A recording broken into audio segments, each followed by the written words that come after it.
L'inflation est un phénomène très particulier. C'est une hausse continue et auto-entretenue du niveau général des prix, que ce soit le prix des marchandises, le prix des actifs financiers. Alors, au Japon, par exemple, on a une grande phase d'inflation qui s'est déroulée à partir du premier choc pétrolier en 1973. On avait un taux annuel de progression des prix à la consommation de l'ordre de 5% en 1973. Après, en 1974, on est passé à 11%. Et puis, en 1975, 20% de croissance des prix à la consommation d'une année sur l'autre. Alors, quels sont les phénomènes, en fait, à l'origine de cette hausse continue des prix? Alors, il y a un choc externe, comme le cas du choc pétrolier, donc hausse du prix du brut. Après, on a une politique monétaire qui alimente en liquidité toute l'économie, donc qui facilite la progression des prix de l'ensemble des marchandises. On a aussi, en fait, des comportements des agents économiques qui favorisent cette progression auto-entretenue des prix. C'est-à-dire que les ménages, comme ils voient leur pouvoir d'achat diminuer parce que les prix augmentent, demandent des hausses de salaire, et les entreprises, pour conserver leur marge bénéficiaire, augmentent leur prix de vente. Dans la désinflation, on assiste en fait à un ralentissement de l'inflation, c'est-à-dire que les prix continuent à augmenter, mais ça ralentit d'année en année. Au Japon, on a deux périodes comme ça.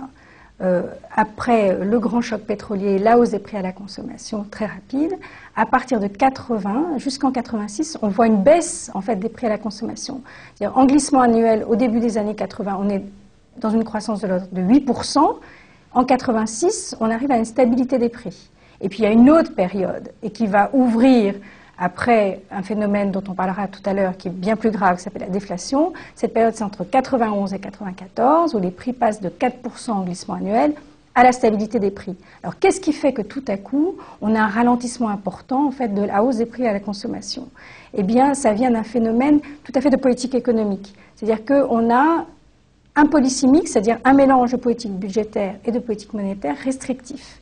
D'une part, on a une politique budgétaire restrictive avec une hausse des impôts qui touche à la fois les ménages et les entreprises, donc qui grève le pouvoir d'achat des ménages et qui grève les profits des entreprises. Et puis on a une politique monétaire restrictive qui draine les liquidités qui avaient été injectées en période d'inflation. Après, on peut avoir, si le processus se poursuit, on peut entrer dans quelque chose de beaucoup plus pervers qui s'appelle la déflation. Et c'est ce qui s'est passé au Japon. C'est-à-dire qu'à ce moment-là, on a un système auto-entretenu de baisse des prix. En glissement annuel, les prix deviennent négatifs. Et c'est l'ensemble des prix qui est touché, c'est-à-dire les prix des marchandises et le prix des actifs financiers. Alors, à partir de la fin des années 90, on voit que les prix à la consommation au Japon baissent de 1% en glissement annuel chaque année en moyenne. Le prix des terrains baisse de l'ordre de 5% en moyenne chaque année. Et le prix des actions baisse de l'ordre de 6% en moyenne chaque année. Alors en fait, c'est une réduction de la richesse nationale, c'est une contraction du produit intérieur brut. On a une récession. Et pendant cette époque-là, il y a deux phases où le PIB va se contracter, on va avoir de la récession, contraction, entre la fin des années 90 et le début 90, et puis en 98-99.